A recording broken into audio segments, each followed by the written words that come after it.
You're listening to Art Affairs, episode number 10. Today I'll be talking to Christina Mrozik.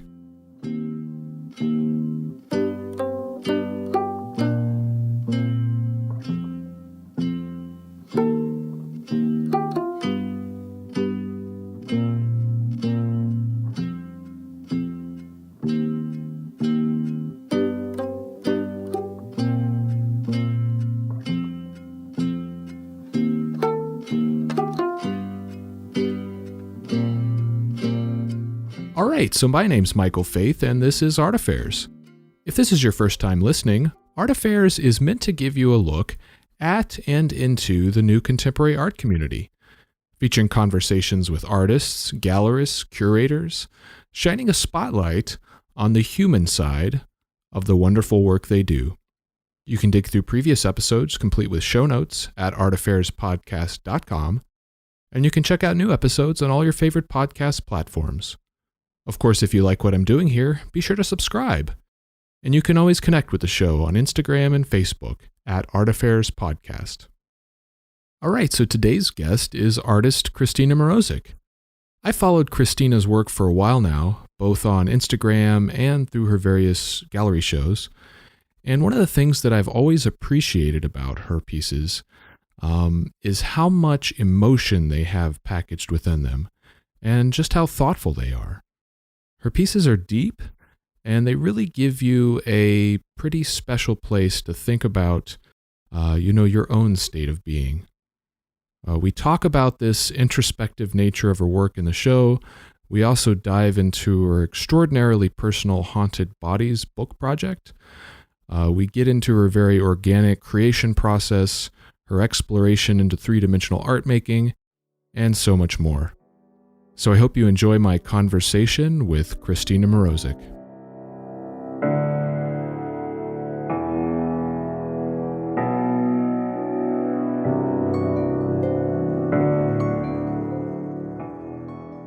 Chris, welcome to the show. It's so good to have you on.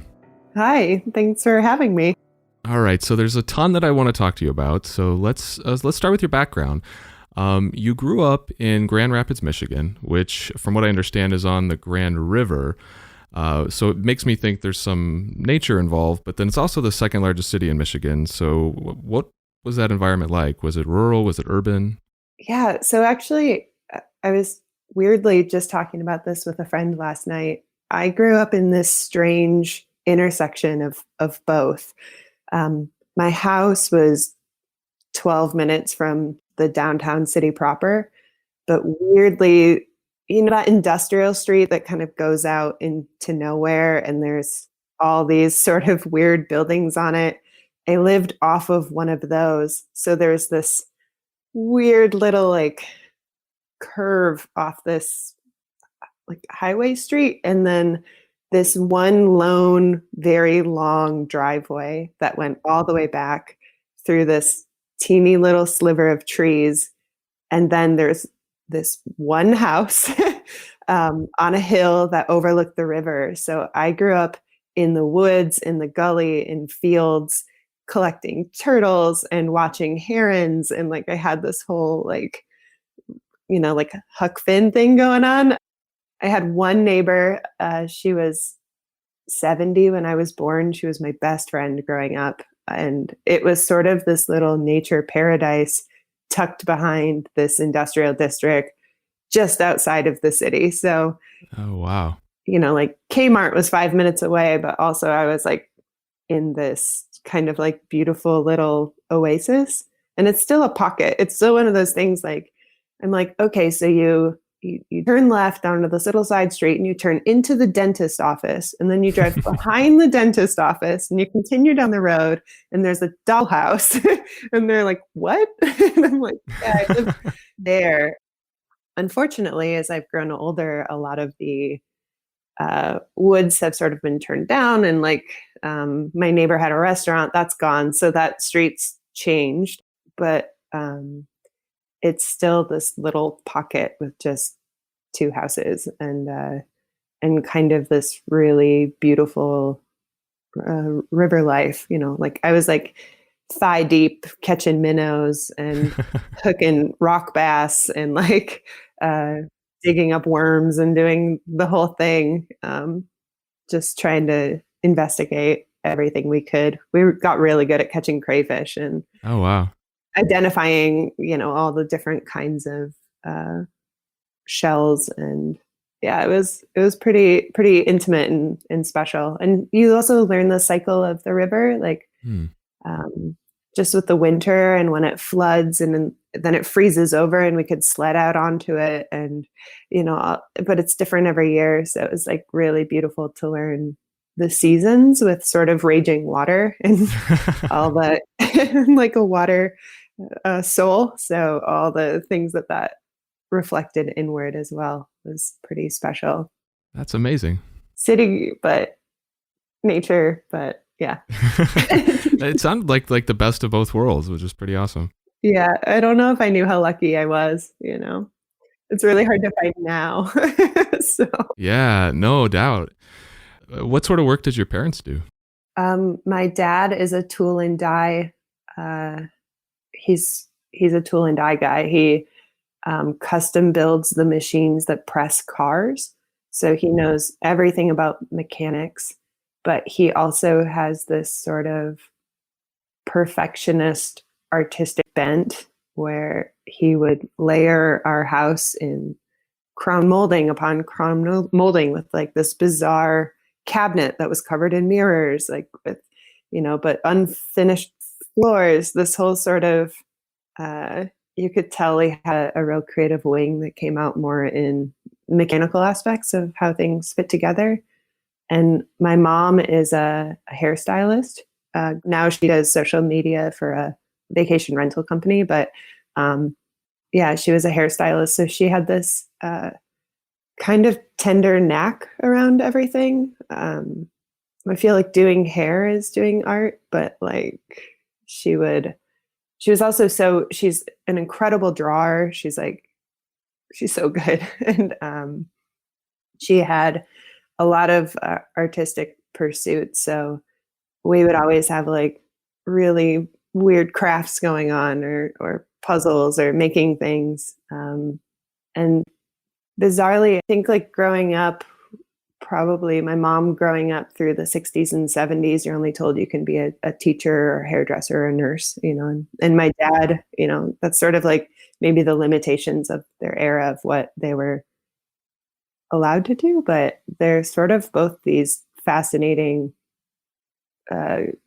creative humans that, So was your mother's interest in art what kind of got you interested as well? Oh, yeah, for sure. I think I was always interested, but I think she made it really fun. And then having so much art around the house that were all these drawings she made when she was 16, 17, 20, I could see the actual progress. I remember I used to walk around the house and add up how old she was based on the date on the drawing and be like, all right, well, I can't do that at 7, but I maybe could do that at 17, and weirdly being able to like compare my own progress as I grew up to someone else's was really helpful because art is such a slow timeline to learn. You have to be kind of internally driven by some maddening force to like put yourself through it. But like, so yeah, and then I don't think either of my parents ever said a discouraging word about art. They were always like, "You'll figure out how to do it," and that is really rare.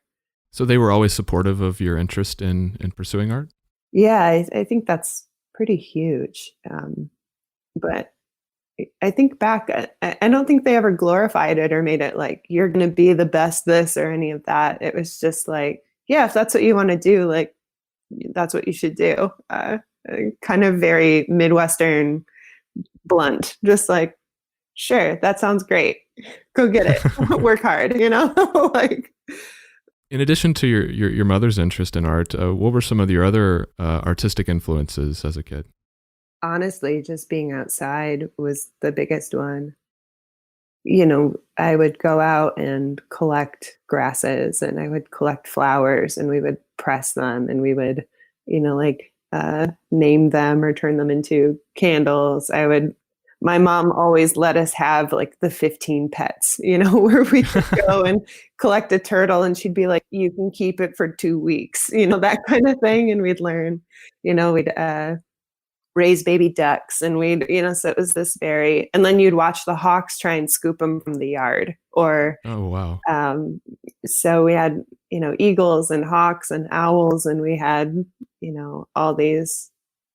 I mean, I draw herons so much because they're right there. So I really think something about the calmness of the beauty around me and really learning my own internal world through nature. There would be a lot of things I didn't have language for, but I could visually see it happening out in the earth. You go, I think I have a very natural metaphoric mind. I think it has a knack for that. Something about being a child and being able to be like, oh, it looks like this on the surface, and you dig underneath it, and there's actually all this other information there and all these other things happening was really helpful for me. Just because, yeah, it was very intuitive, very shy, very kind of thoughtful. I really was not a kid who knew how to play with other kids. I'm like much more fun as an adult. Like I was, I was not a very fun kid. Very like kind of serious and moody, and yeah, like loved my alone time. Hated lots of noise, so school was crazy. And when you went to, ultimately graduated from high school and went to college, you went to Grand Valley State University in Allendale. Yeah. Did they have a good fine arts program there? Yeah, they actually had an incredible fine arts program. Strangely, I felt like maybe I wanted to go farther from home. It was like only a half hour from my house. But the program there was so good. I went and checked out a few programs, and also the cost of the school, depending, it was so much less than some of the big art schools. They had an incredible program. It was extremely rigorous. The first year, they really broke down how to draw. The second year was, I don't even think we were allowed to do color the first year. It was like really breaking down your fundamentals and then kind of slowly adding everything back in. But there were so many classes about critical thinking and how to reference history and not just what to think, but how to think, and then how to convey those thoughts, and also how to help other people make their work better, but also put on the lens of someone else. Like I'm not going to tell you what I would do to make it better. I have to try on what you're trying to do and then help you do you better. And so we were actually learning all of these internal skills about how to process information and then taking that to our other classes. And because it was a university versus an art school, I had these like rigorous science courses and like rigorous writing courses. And I don't think I slept for 5 years. True, I don't know if I did. And, but I had then all this other information informing me that I could filter through the art program. And the teachers were so generous there. They were hard. It was so hard. But they really also created a demand where you wanted to impress them. I've gone back, I'm like, wait, what's happening here? And they're like, oh, we've calmed down the program. People were like freaking out. And I was like, what? You put us through all this crazy stuff. And now, and they're like, yeah. And we realized we didn't have to be like maybe as tough, and I was like, wow, it certainly whipped me into shape. It felt like boot camp. Do you feel like that it helped helped you grow in the way that you needed to at that point? I think it really did. Yeah, I think it really did. For myself to be stretched in so many different ways, and then to have so many projects back to back, you didn't have a lot of time to get lost in your head. You just had to sort of keep pushing through and figuring it out. So you're actually evolving all of these huge mental capacities around things, but you didn't have too much time to doubt yourself. with critique, you were being put in check all the time. So it's not like it's not like this thing where you could just think whatever you wanted and get away with it and have this extreme confidence around it. It was sort of like you were constantly being put in check. Then you were also moving so fast, you just had to like keep sort of pushing and honing. So it was this very refining process, kind of like a constant polishing. Interesting. Yeah, but even, you're so young when you come out of school. Like I think I was in a 5-year program, so I was still 21, 22, The work I was making then is still so different than now, but I think something about that process allowed me to change what I make or change my mind about how I want to do it or flow with the system. So you still grow astronomically. I don't believe in 10 years my work will look anything like it looks now. Like, because I'm not the same person. Like I'll be different. So the work should change too with you. You evolve together. Sure, yeah. So you got a BFA. What did you hope to do professionally at that point? Like, what were your career goals? Oh, God. I wanted to show in more galleries. I think at that point, I wanted my art to fund my life, which now I have different ideas about. I think it was sort of simple goals. Like I really wanted to be in that magazine, or I really just wanted to feel part of the art community and be able to do that full time. I don't think I had notions of, I don't know if I had specific notions. I just knew I wanted to make, and I wanted that to somehow be the thing I spent my time doing. And before you have, when you're young, it's so idealized still. It's like this, that you just kind of throw yourself at anything. And it's kind of beautiful, and it's really strange because you really don't know what you're doing. You don't know how to build the system. Even if I look back to like, how do you have it where this is your career now? I'm like, I don't know if I could quite tell you when that happened. It was like a lot of risks and dips and trying different things. Yeah, after college, I spent a few years doing work, just trying to get jobs. And then I like traveled, and I like lived like in Maine for a year, working with an artist program there. And I started to try and get residencies. I would build my own residencies. I was like trying to figure out like, where can I go just to make art in beautiful places and get to know other artists. And I think that's really what I wanted. Like, I think that's still what I want. Like, I really just want to hang out with other artists all day. Yeah. Your time in Maine, that was we're working with the Beehive Design Collective, right? How did you get involved with that effort? They put out a call for an artist. They needed an illustrator to help finish their Mesoamerica poster. And I had a professor who forwarded that call to me. And then I applied via email of, here's my work. I was doing really detailed pen and ink animals at the time. And when they saw my work, they were very excited. They were like, yes, like, when can you come? And I was like, 3 weeks. Like, I can come in 3 weeks. And I did. I packed up my whole life. I put it all in storage in my mom's basement, I think. And flew out to Maine. And I lived there for, I think, 9 months, the first stint. And then I like left, and I came back for several months at a time, a couple times.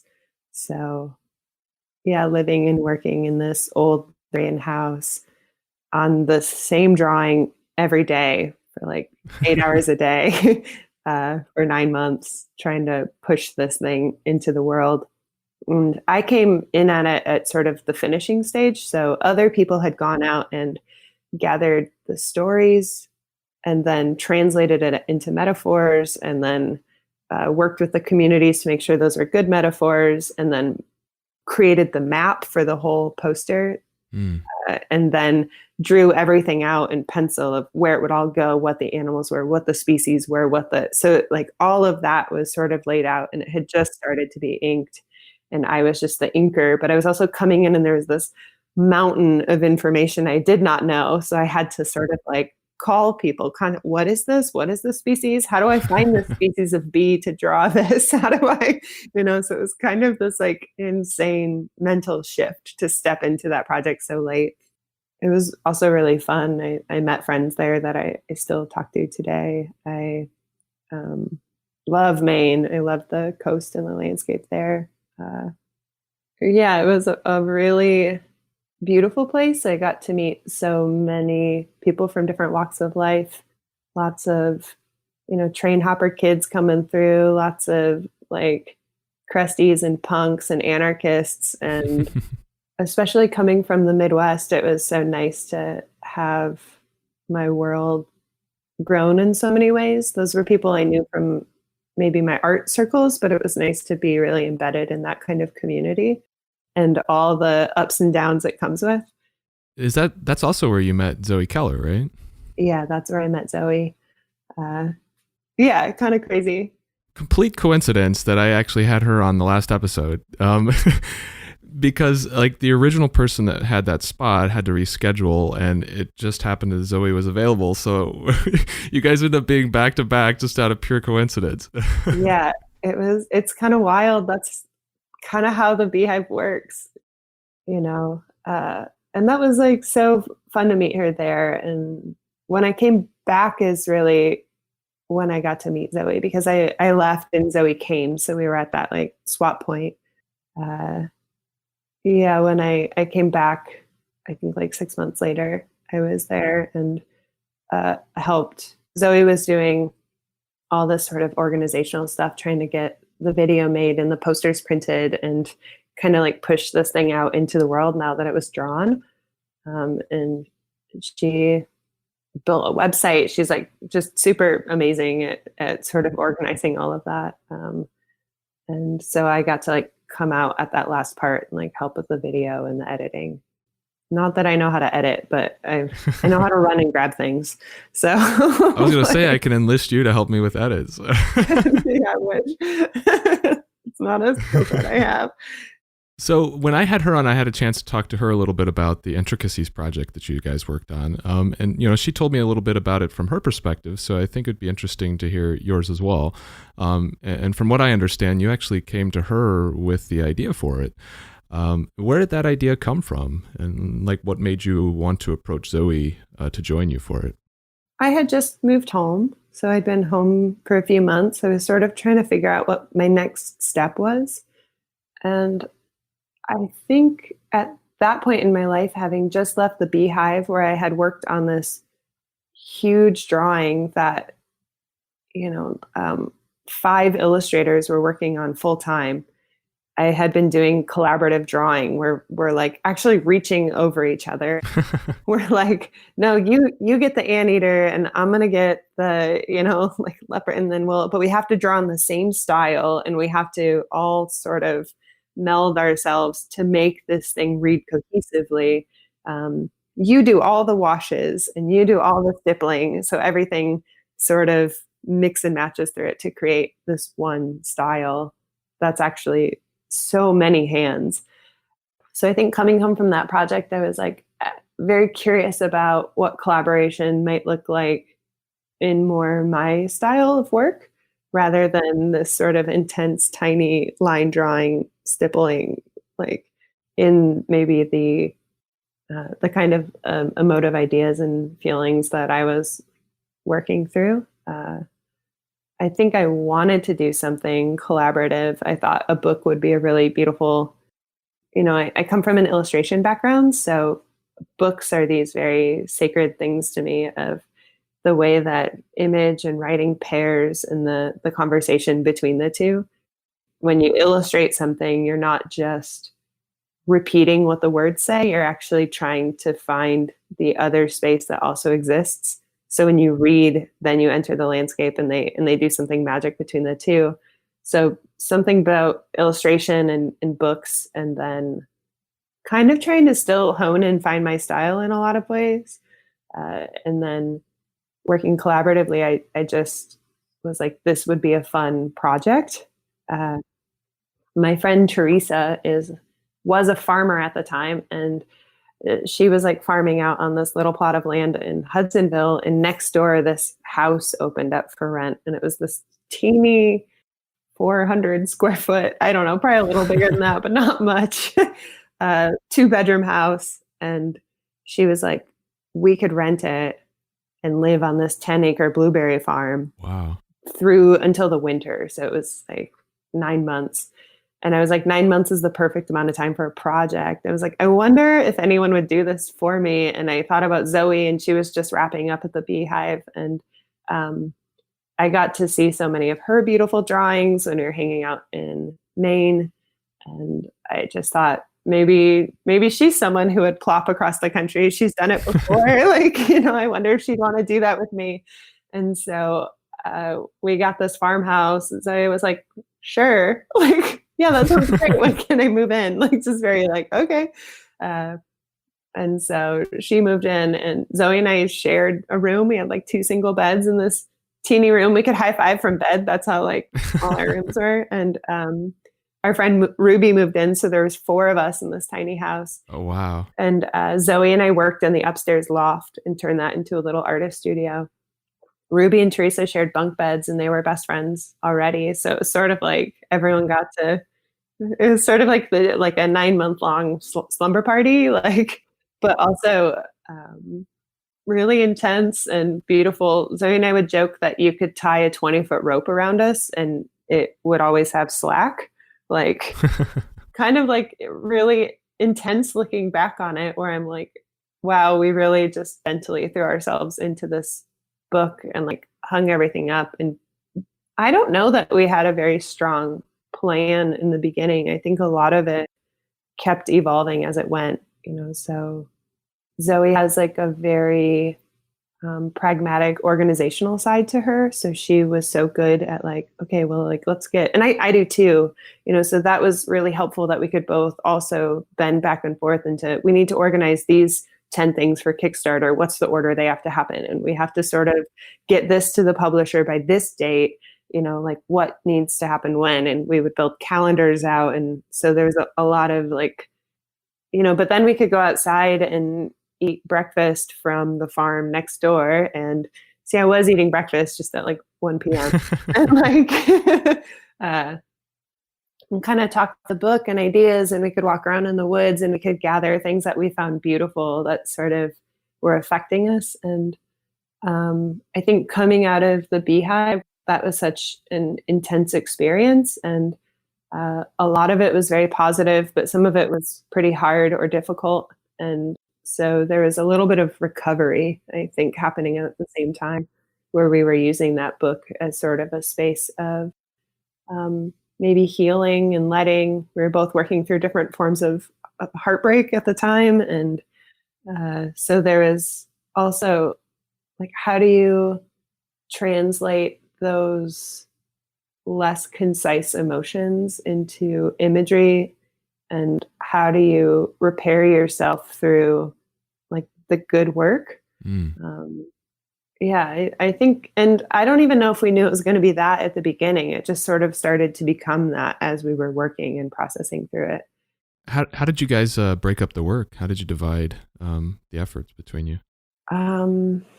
Haphazardly, like sometimes we would just sit and share ideas, and I'd be like, ooh, that's great. And then we'd be like, who would be better at drawing that? And so sometimes someone would brainstorm an idea and someone else would draw it.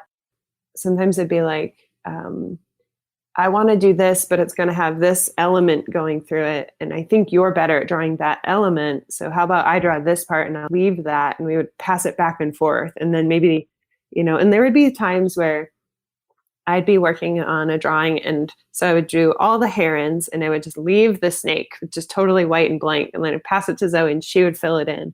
And then I would go in and I would blend all the tones together to make it look like it all had this one, and then I'd give it to her and she'd like put the background in, and then I'd give it back to me, and and it was like, some of them got passed back and forth a lot. Some of them were just her hand and some of them were just mine. The ideas would crisscross too, where we had like a list of, we think these things should be made.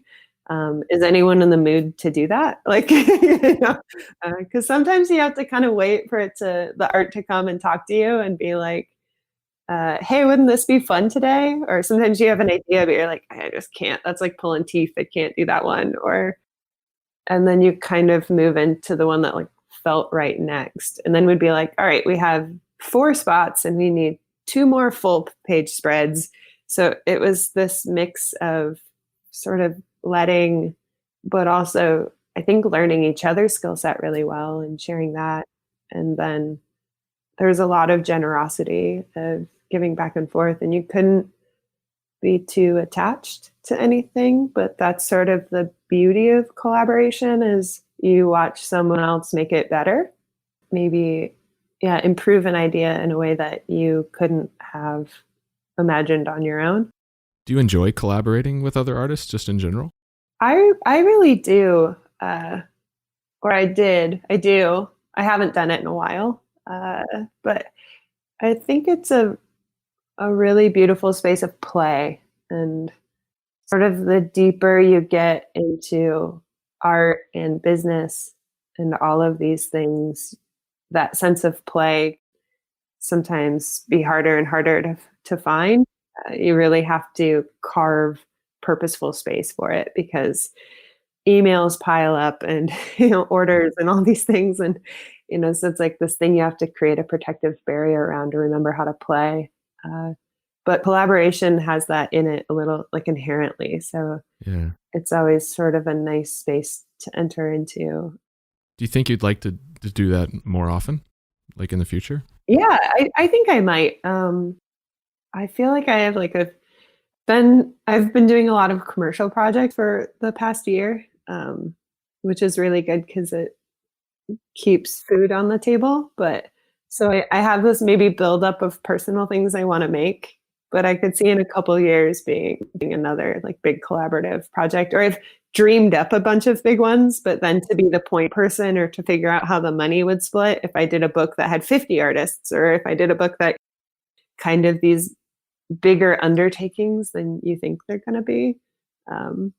Yeah. Or, do I want to add that much organizational tasks back into my life right now when I'm already piled under them? Like, wait, where do I go to like hang out with the ideas again?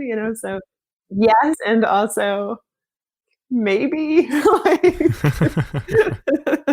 Yeah, I could see how that could be daunting just thinking about it. But another project that you worked on that ended up being hosted on Kickstarter is the Haunted Bodies book that you came out with in 2018, which included both drawings and poetry from you.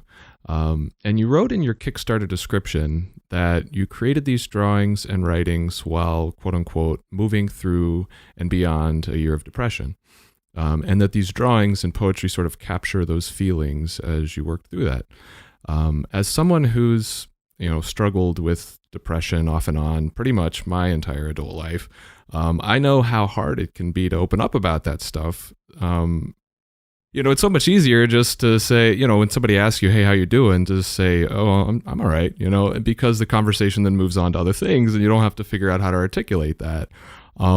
So how hard was it for you to expose yourself and kind of open yourself up in that way to have these types of conversations? I think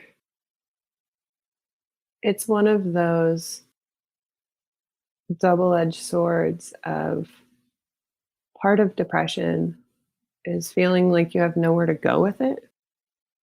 It's just this endless thing that you may be in or be invisible in forever. So I think part of it was it's so scary to share those feelings, but also sharing them is maybe when you look around, and I think especially putting the book out, but it started in my local cafe. I go to the same cafe every day, and the baristas there have become like my dear friends.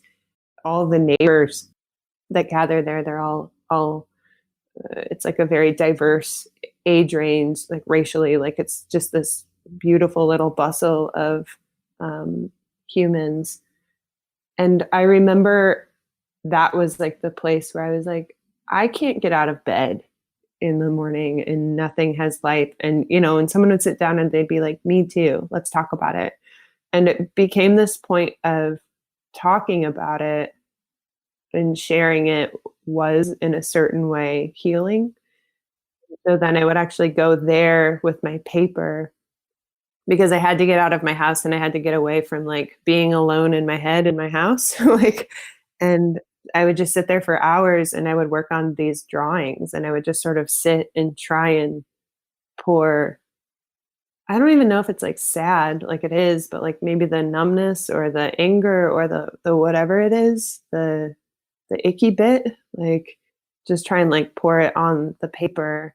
And then throughout the day, people would come and sit with me and we would talk. And so it became a conversation pretty early on. And I don't think I knew what the drawings were right away.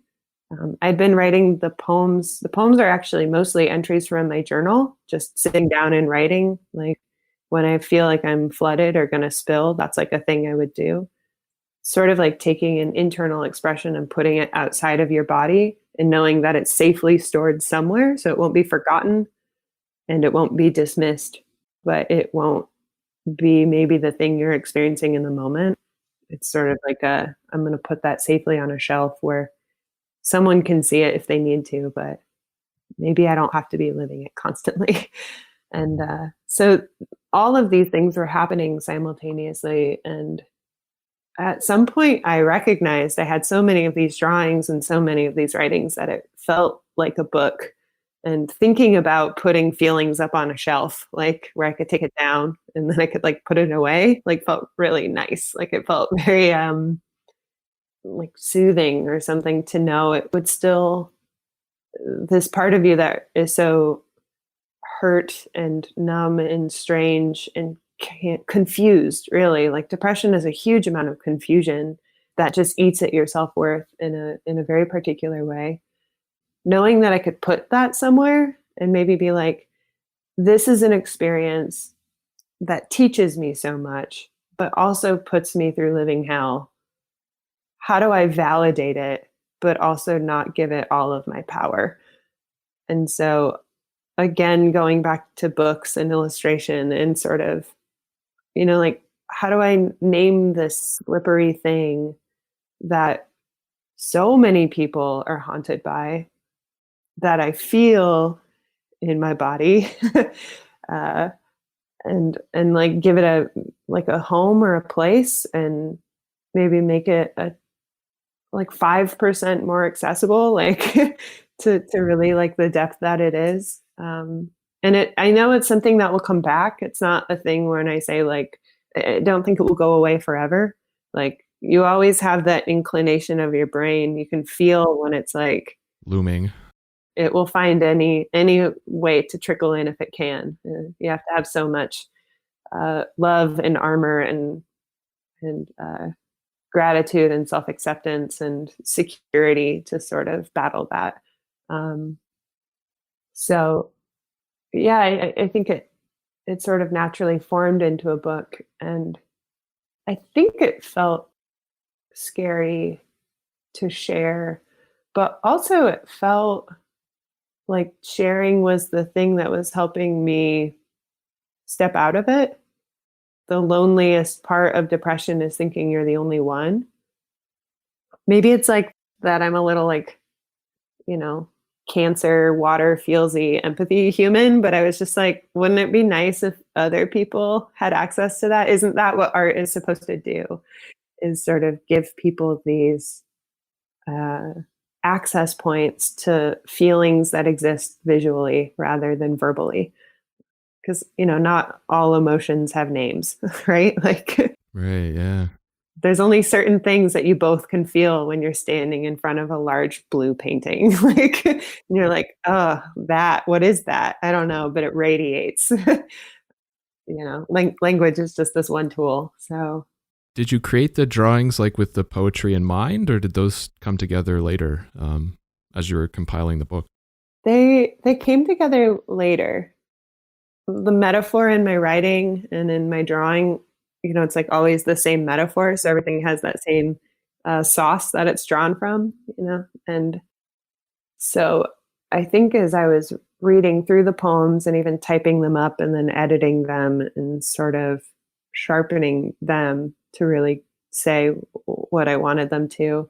And I was looking at the drawings, they would just be natural. I would just talk about grass and then I would just draw grass because I think about grass every day. Like, it's like always at the front of my mind, grass. I don't know why.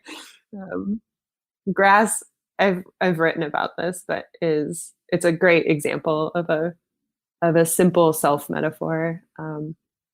Grass, I learned, is the most abundant plant on the planet. It grows in every ecosystem, but it's the only plant that you can chop it all the way down to its root, which, like when we mow the lawn, we do over and over and over, and that doesn't kill the plant. It always comes back.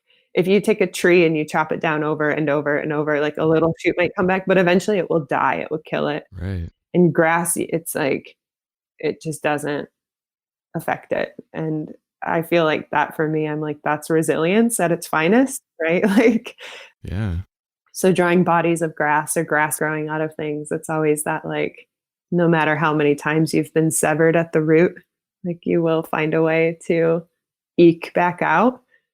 So writing about depression or like, I'm like, yeah, that's what it is. You're being severed at the root and you're trying to figure out a way to like get out of the earth again. And so it's like all those metaphors are commonplace in my mind and come out both in the writing and the drawing. It was actually more scary to publish writing for the first time than it was to talk Really? about depression. Yeah.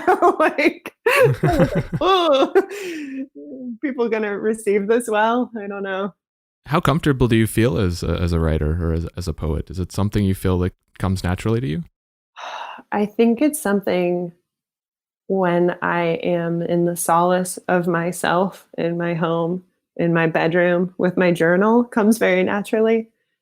I think when it's something that I think about doing for other people, I feel like I'm not maybe valid enough or good enough or, like, why me? Like that kind of, which, like, why anyone? Like I rationally break that thought down in a million ways. I think it wants to be sort of protected or personal or something. So I feel like I have a natural knack, but the thing is, like, when I'm doing it and it's just for me, I don't really care if I have a natural knack or not. It's just something that needs to be said that I need to get out, and then when you have to refine something for a public eye to share it, that's actually like where the change happens. Like the scary bit of like, oh, this thing was just for me before, and now people are going to have opinions about it. Maybe not every part of my life I want to put out there for people to have opinions on, so it's like trying to figure out, is poetry one of those spaces? And and I feel the same way about like my face, or like, do I want to post photos of myself all the time? Do I want to, like, it's because people do, and you're like, is that living like a healthy, protected life? Like, to have other people have so much authority over your time and space and energy and self thoughts. And, I'm like, it's okay to like prevent that sometimes ahead of time, but, yeah, I mean, with social media, that becomes a big question, I think, for everybody. Like, how much of yourself do you really put out there, Right. And which parts? And is it honest? Or, everyone always talks about being authentic. And it's like, what does that mean? Like, I just cannot figure out what that means. Like, because if like you authentically eat smoothies every day in bikinis, like that's your life, like that's fine. Great. Like, but it's like, that's not what I do. So I'm like, I don't know what is this? This word is so flexible. Like, I don't really get it. I hope that didn't come across as slanderous. No. No, I just meant like, how do people are like, if you want to be successful, just be authentic. And I'm like, does authentic mean sharing everything about yourself, or does it mean honing something, or does it mean, what does it mean? Do you think you'll ever put out another book of your writings, either with or without drawings? Yeah, I do. I don't. Yeah. Oh. Yeah. Yes. What I'm trying to do is let the writing happen and then look back at it and see what's already there. And so I'm like, what themes did you touch on over and over and over? What could you compile? Um, Rather than forcing myself to write about something ahead of time, more to just let my body write and then look back and be like, all right, you kind of talked about 4 different themes here. Maybe you could take all of these about this one theme and compile them and make a book about that. And maybe it'll take you 6 years to get enough to do that. Maybe that's like maybe that's a 20-year long project. But I do think more writing will come out. I find that when I have writing that goes with the pieces, people connect to the pieces more because it gives them a little bit of ground that they understand to stand on to then look at the art through. That makes sense. So it's like if you're like, oh, I know this is about this thing that was verbally said here, then I'm invited into the artwork visually in a way that maybe I was never taught to do, or maybe I don't feel allowed to do because, high-end galleries in my mind are this space that are for elite, versus just me and my cat. So we have, I think, a lot of fear and assumptions around art and who it's for. And I feel like having a little bit of writing seems to help people feel more access to it in a way where they're like, oh, that's actually just for me in my home, or that's just for me, you know, uh, in this restaurant drinking a beer, scrolling Instagram, like whatever you're doing. Like it's like it makes it more accessible. Yeah, I just said that to you in like 12 different ways back to back. It's what I do. Sorry. No worries. But much of your work involves sort of the interconnectedness of flora and fauna. Many times plants resembling anatomy, like bone structures, Yeah. stuff like that. Can you explain like the attraction to that sort of motif? Does it relate to the interconnectivity of nature, or is it something else? Um, I look back again to being a kid, and I think nature was my first language, even more than words. Just like digging around, uprooting things, seeing that there are these whole invisible systems that keep everything above ground working, that we're just learning what dirt does, and how it works and what it's made of. We're learning how much of our own body is our dirt. So it's sort of like, I think it started with a tactile of these things feel important and they're beautiful, and I can tell I breathe easier when I'm around them, and I can tell they provoke imagination, and and I can tell I am a part of them. Like it's not this like dominating over nature or glorifying nature to be above me. It's like I can tell I'm in this. I'm part of this. So it started there when I was young. I think then like you go to school and you learn all these things, and you're sort of trying to, when you make art, you're trying to find your internal language. And I think that was built into me so deep. And then I love science, and I like read a lot of stuff, but I watch a lot of earth documentaries, and I don't have a mind to remember facts, but every now and then something just comes and I'm like that. Oh, I just like latch. So like that fact about grass or like whatever it is.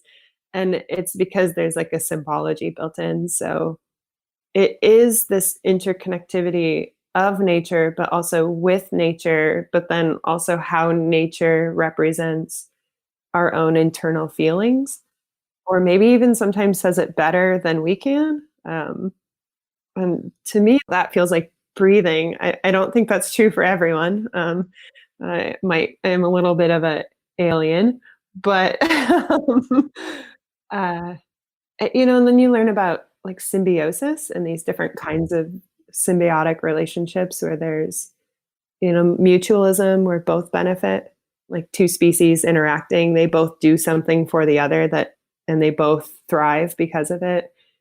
There's parasitism where one is injured and one benefits. And then there's mutualism or commensalism, which is where like commensalism is where one benefits and the other is neutral. And you start to sort of learn and see these relationships in nature from a scientific point. And then, you walk down the street and you bump into your friend and you're like, oh, that person's a parasite. And that person's, this is mutually beneficial. And then you start to like see these things in like your emotional life of like, ooh, like I really cling to this one thing and I get a lot out of it, but I don't know if they do. Or like, you kind of start to like see all these points where you are those things or experience those things from other people or in your emotional life or in your family or whatever it is. And it's sort of like a really nerdy way to go about feelings. And yeah, so there's like, yeah, interconnectivity, but in every which way with every which thing. Yeah. And yeah.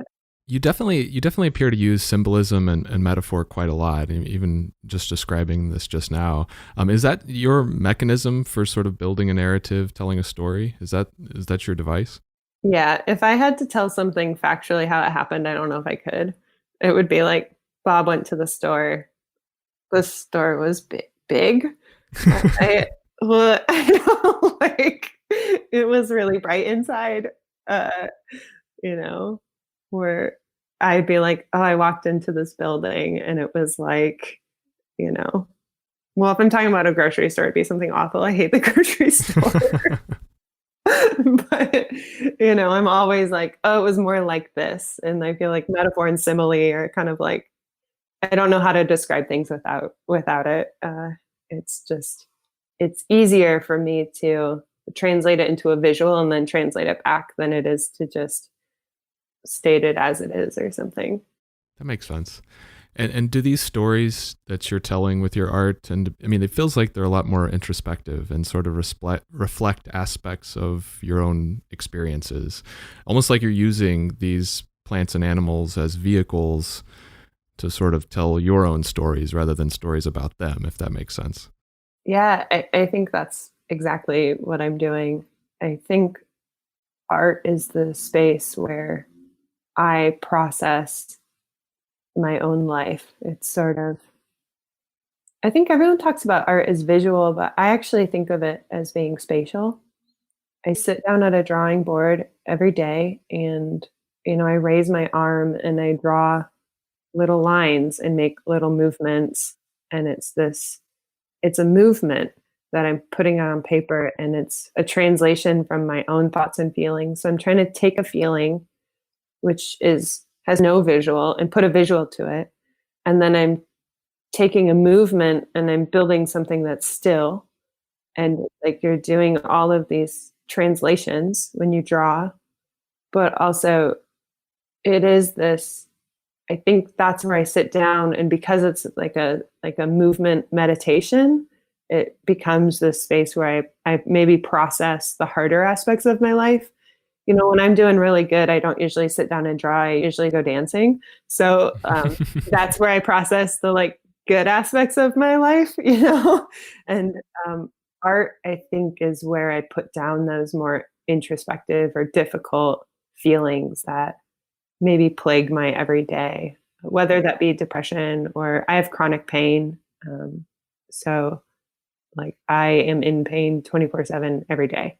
So like, it's sort of, you need an outlet for that, but you can't talk about it all the time. You'd be like, oh, I hurt all the time, all the time. That's like a conversation that you can't build with that conversation. You can't like invite life into your life with that conversation. So it's like, where do I put that? How do I navigate that? What is the things that teaches me? What are my griefs about that? So I do think I put a lot more of my, and then I think softer thoughts too, or maybe things that are too vulnerable to say out loud at first, or even emotions that you're trying to sort where you're not sure what they are. And it might take a few weeks, or you kind of like start to draw it and then you look at it and you can see it back at you. Like sometimes you make a piece and then you're trying to name it. And that's when you really see what it is. It like mirrors back at you. So I don't think you really always know what you're doing ahead of time. I think you can. I think some people make art like that, and that's a beautiful way of moving.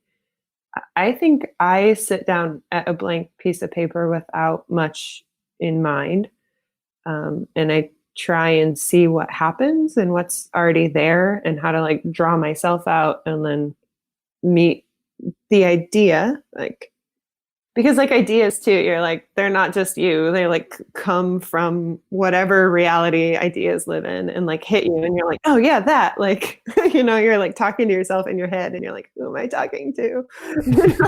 Like, did I answer the question or did I just Yeah, no, I think you did. It sort of leads me to something else that I wanted to ask you about, because you mentioned you sort of being able to just sit down in front of a blank piece of paper and letting sort of the art happen. And so I'm super curious about that, because I am like an Uber planner. And and so I was intrigued to read that you don't plan a lot of your stuff out in advance, that you do sort of just figure it out as it goes. How far do you take that? Do you not do any kind of preliminary sketching at all, or layouts? You just kind of sit down and just start working? almost never, I almost never do preliminary sketching or layout unless I have to. Um, that is both, I think, to my benefit and to my downfall. uh, what I've started to do is just work on a bigger piece of paper so I can crop it where I need to, because rather than try and pre-lay out the whole composition to fit, I think for me it's so much more again of that like feeling. Like when you dance, you can do a choreography, but when you go out dancing with your friends, you just hear the music and then react to it. So I think I'm more doing that. And sometimes I think I need maybe a little more choreography in my work, that would help it or improve it, or to go learn a few new moves that I could like, put into the work.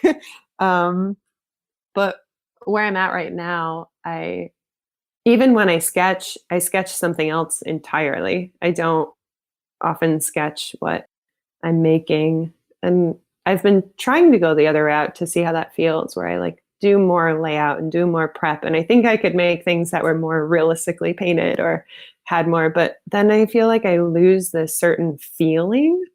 And so for myself, one always feels sort of at the expense of the other.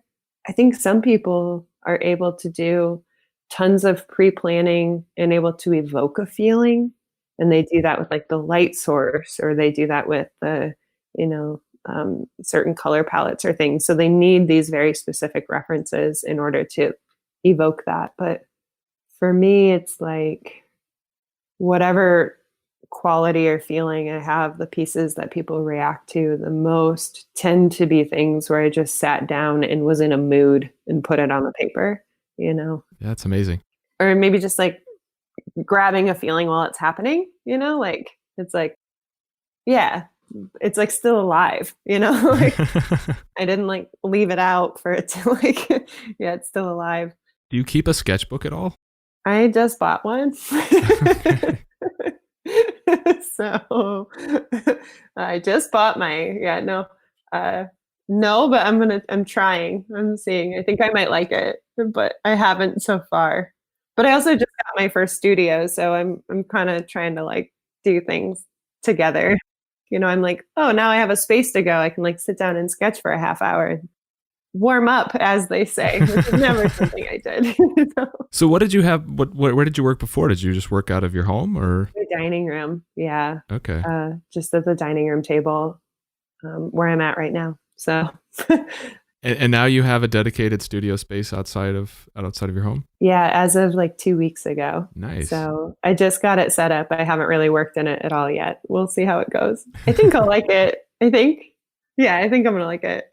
I know it's brand new, but what is your typical studio practice like, or what do you want it to be? Man, that is a good question.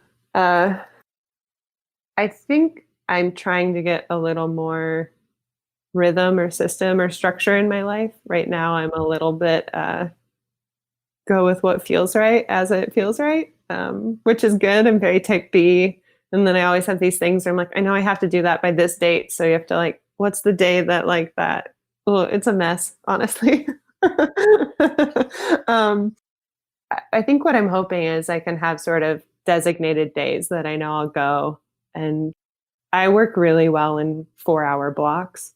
So I'm like, oh, if I could have this 4-hour block and then a little time off in this 4-hour block. I feel like what I'm hoping the studio will help me do is just to maybe focus better in those 4-hour blocks rather than looking around and being like, oh God, the dishes. And oh man, I still have to take those packages to the, it's like I realized I've like hit maybe my limit in my home of being able to like refocus and get lost in my things in my brain and myself, because there are so many tasks that are around me that are shouting very loudly. So I think I'm just hoping to have honestly more of a rhythm. Maybe it will include sketching. I don't really know. I think I have to kind of do it for a little while to see what it feels like, and I'll kind of be able to shape it once I have it. Do you usually take time off on the weekends? Also trying to do that. Or maybe have weekends in the middle of the week. Just a couple days off. Sometimes when you have days of like doing a whole day of shipping where you didn't do any artwork, that in a weird way, you're like, well, I didn't do any work because, so it's like hard to take a day off because you're like, what work counts to you and what work doesn't is also this bizarre reality I think that we all go through of like, if you really, where I'm like, well, shipping's not the work, and I'm like, yeah, but it is. And I'm tired. So I'm trying to do better about scheduling as a whole. I think I used to be better about it. And then I think I kind of like slipped off the edge, and now I'm trying to climb up the cliff. Yeah. You work in several mediums, ranging from pencils to inks, watercolors, acrylics. Do you have like a favorite, or do they each have their own place depending on the circumstances? I think, honestly, just by feeling alone, I love pencil. It just always, I love the sound of it. I love the way it feels on paper. But being black and white, I can't do everything that I see or imagine with it. But I feel like pencil always feels the best. If ever I'm like in a mental creative trap and I'm not sure, it's just like, just pick up a pencil. Like the pencil knows what to do. Just like, go back to the pencil. But I've just started oil painting. I think I've been trying to make watercolor do what oil does, and it doesn't. Like, they're just not the same. I'm like, no, I'll make it work. And that's actually really lovely because it feels like painting with butter. It just does whatever you ask. And that's so nice. Even though it is a little more like process and drawing time and space in between. So I think that I'm really excited to explore that more. I think what I like maybe more than any specific medium is the ability to switch it up, because they all have different advantages and disadvantages. So it feels like stepping into a different creative set or a different set of rules that you have to work within. And so when you get a little bored or stuck, you just switch mediums, and then it's like a whole new set of parameters that now you have to, and it's stimulating. So yeah, and a few years ago, you actually started working in 3 dimensions, creating like porcelain sculptures, with a very similar style as your drawn, or painted pieces. What made you want to explore 3-dimensional art making?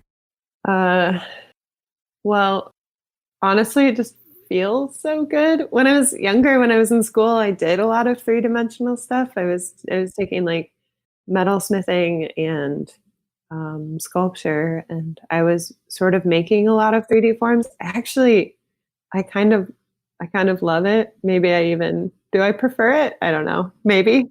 But also it's so nice to not have to invent a light source.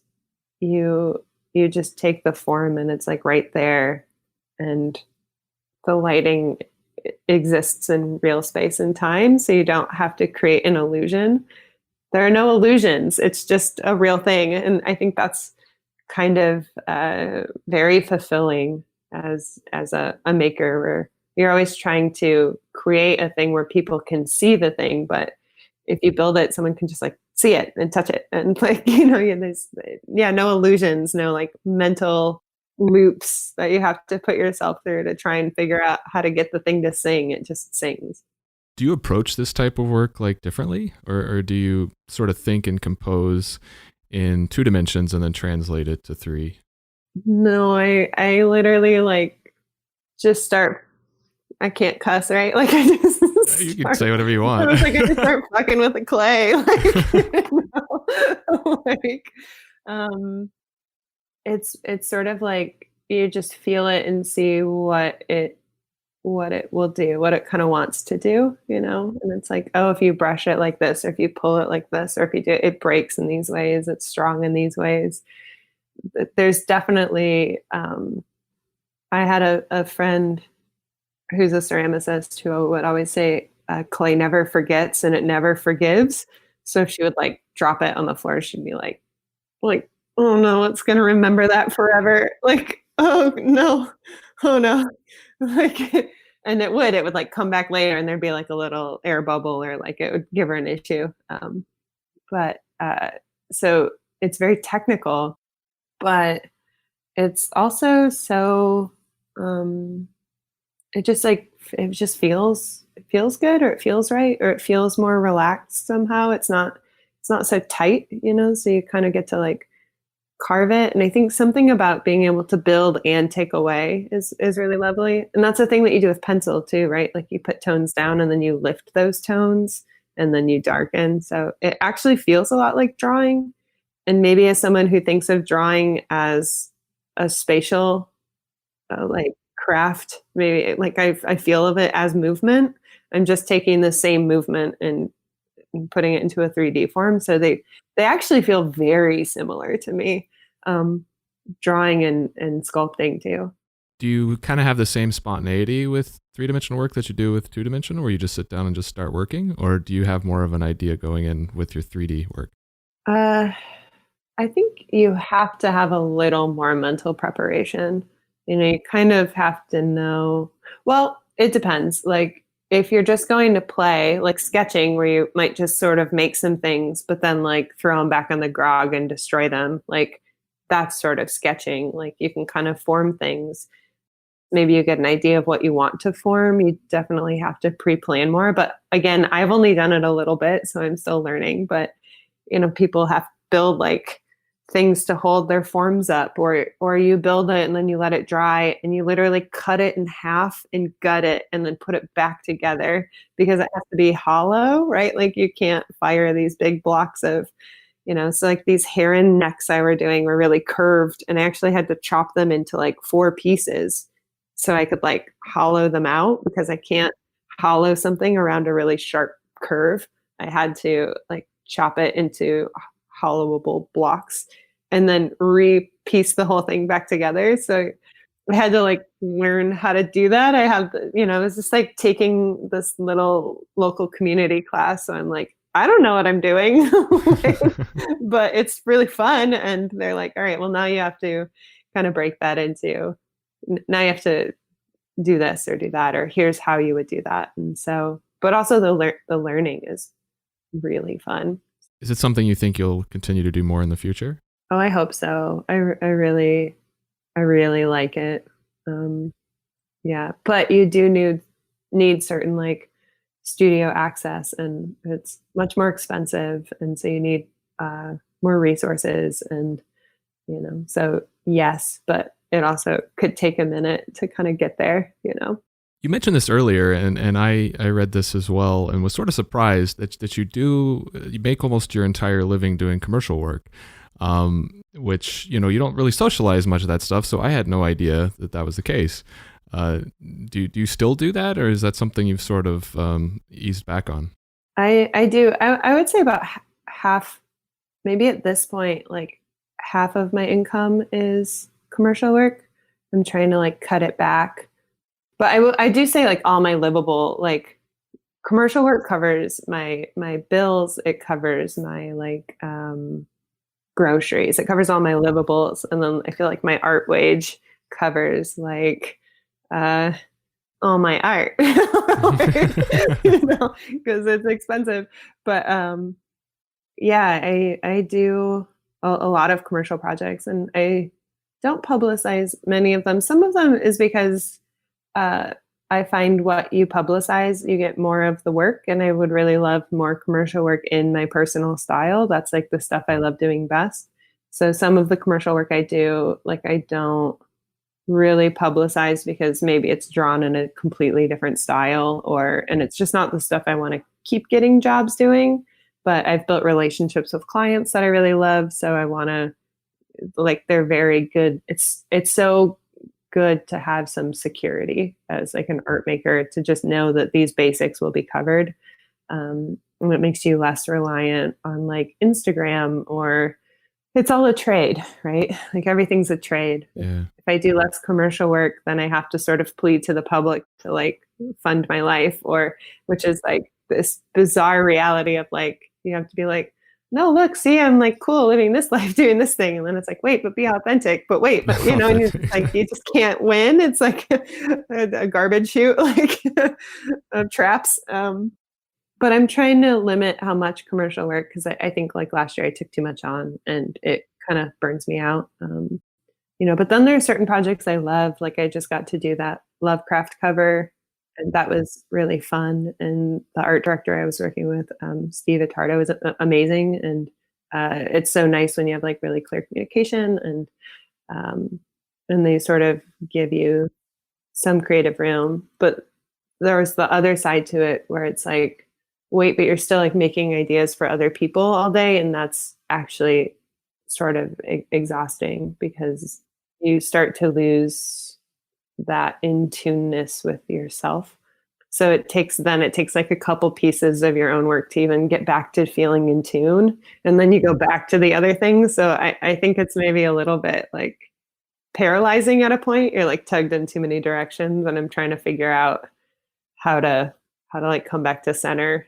Do you think there'll ever be a point in time when you stop doing commercial work and just focus full time on your own projects? I like think about it. I think I'd really love that. But on another regard, having commercial work removes certain pressure from my personal work.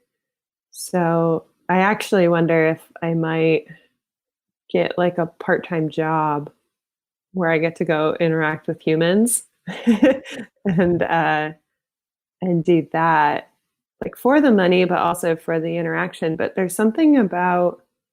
there's a sacrifice when the art is the thing that funds your life. It puts a pressure on it. And that can be so beautiful and so life-giving. And I'm so grateful for that. But also, I sometimes can't help but wonder, what would the work look like if there was no financial obligation in it at all? What are the ways it would have already evolved or changed or grown? What are the things I would have tried if it wasn't sort of built into this iconography that's purchasable? Like people come to expect something of you. And then when you do something different, if they don't like it, are you going to lose your whole financial ability to, pay your bills or turn on the heat? Like, that's like a very bizarre teetering place to live. So one part is like, it's really like, what freedom in what way? Because you really can't have all of it. How do you want to navigate that? And the other thing is like, I worry though, if I did my own art full time, if it'd be too much of a pressure cooker on myself to like come up with that many ideas. Would I have enough time to like live and experience other things to like, because not all things make a great art piece. You can make art constantly, but you really only have the one that's like, that sings every 5, every 10, every 30, that's really the one you're going for. So it's sort of everything about art is weird, right? Like, so like, I don't know. So what do you have coming up this year? Anything that you can talk about? Yeah, I have a solo show at the end of May at Antler Gallery, which I'm looking forward to. I think I'm going to try something a little different. I don't want to give away too much because I'm not sure yet, but I think it's going to be more playful and interactive, maybe more installation-y, which could be cool. Again, if that doesn't happen, this wasn't said. And, this year, I'm really trying to peel back from maybe doing as many other projects. And I got the studio, and I'm going to try and maybe do some residencies and get inward again. I think inward was the book, and then it was like outward, like pushing out into the world and, doing all these crazy things. And I'm like, I think I'd like to get inward again. So I actually would really look forward to maybe a really calm, quiet year where maybe I write more and sketch. We'll see. So we're actually quite a bit over time. Tell people where they can find you online. Sure. On Instagram, it's Christina Mrozik Art, and that's Mrozik, which is Polish and very difficult to spell. Or ChristinaMrozik.com is my website, and I have a print store there. So if you want affordable art for your home, that's where you go. Do you have any upcoming print releases that you'd like people to know about?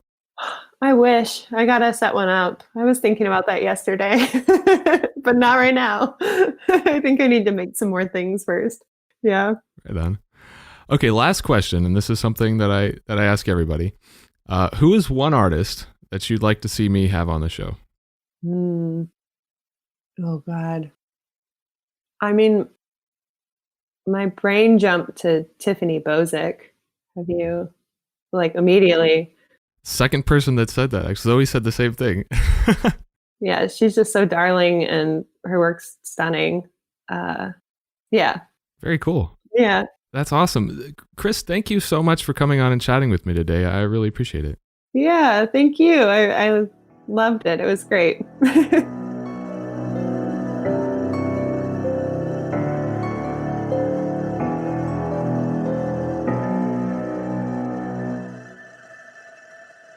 So that's it for this episode of Art Affairs. I hope you enjoyed my conversation with Christina. Like several of the artists I've had on the show already, Christina incorporates elements of nature into her work, but what I think really sets Christina's work apart is that rather than creating nature-themed art to tell stories about nature, she tends to use elements of nature as a vehicle to tell stories about herself, using symbolism and metaphor.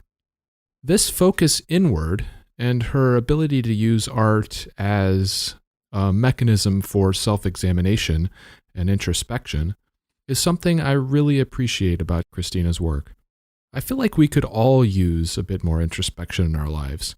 I mean, I know I could. Sadly, it seems to be increasingly neglected in recent years, with the explosion of social media and algorithms and instant gratification. So it's nice to be able to step back and take a look inward and explore your own self.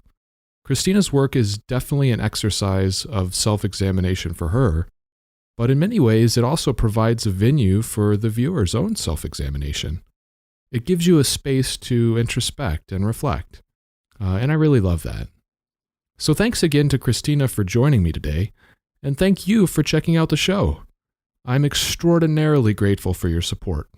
Feel free to shoot me an email if you have any suggestions for the show, or if there's a guest you want me to try and have on. I'd love to hear any feedback you might have for me. You can contact me through my website at artaffairespodcast.com, and like I said at the front of the show, you can go there to check out any previous episodes. You can also find the show on Instagram and Facebook at Art Affairs Podcast. And last but not least, if you're on Apple Podcasts, I'd be super grateful if you took a moment to rate and review the show. It's a wonderful way to help get the word out. So until next time, be good to yourself and be good to each other.